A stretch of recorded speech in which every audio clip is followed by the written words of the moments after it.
In the air that a bullet leaves behind, what would that look like if you could freeze it in time? Because that's what essentially she is. She can move as fast as a bullet.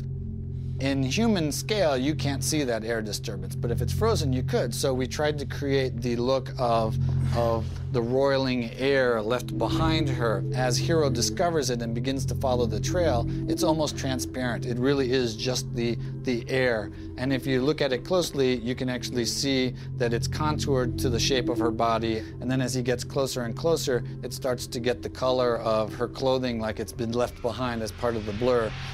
The post-production on this show has just relished and gone nuts. I mean, you'll notice that the camera goes in and out of her trail, and the sound changes. It's great, like the noises it makes when he touches it.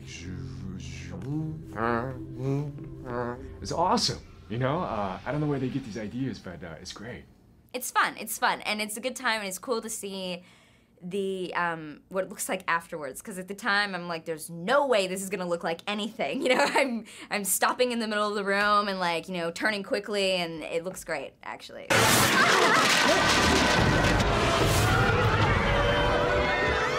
But there's one revelation that's not so pleasing on the eye.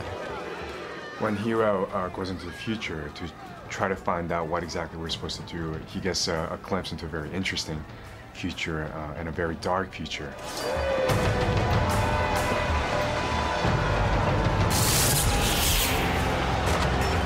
It seems like the relationship between Ando and Hero has taken a very different turn.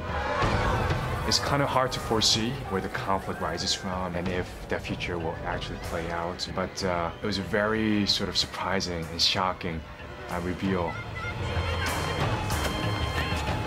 There's something really fun about building stories in this way, where you present a future that you then want to avoid ever seeing.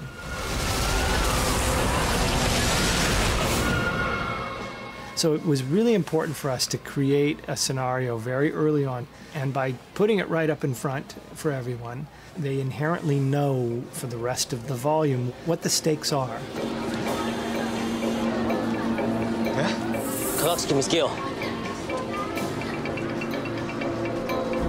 Now there seems to be even more at stake, if you can imagine more at stake than an atomic bomb going off in the middle of New York City.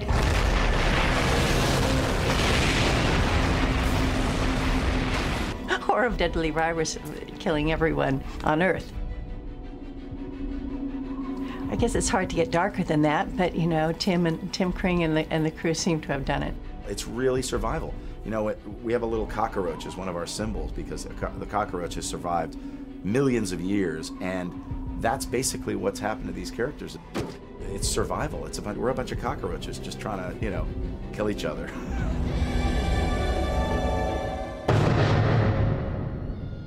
So with new heroes and villains on their way, the next 12 weeks is sure to be bigger, better, faster, and darker than ever before. What Heroes does best is mystery and adrenaline. You can't try to sort of outguess the show because they'll always surprise you, you know. There's good stuff coming. I came here to save the world, but I don't think that I have. Speaking of sin. I can see that. I can see that.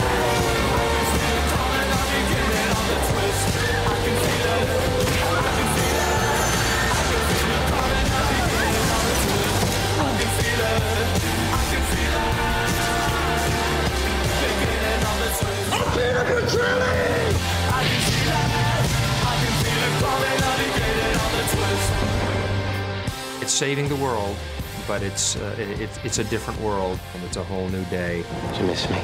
But you know, this pesky, vulnerable world we live in is always in need of saving.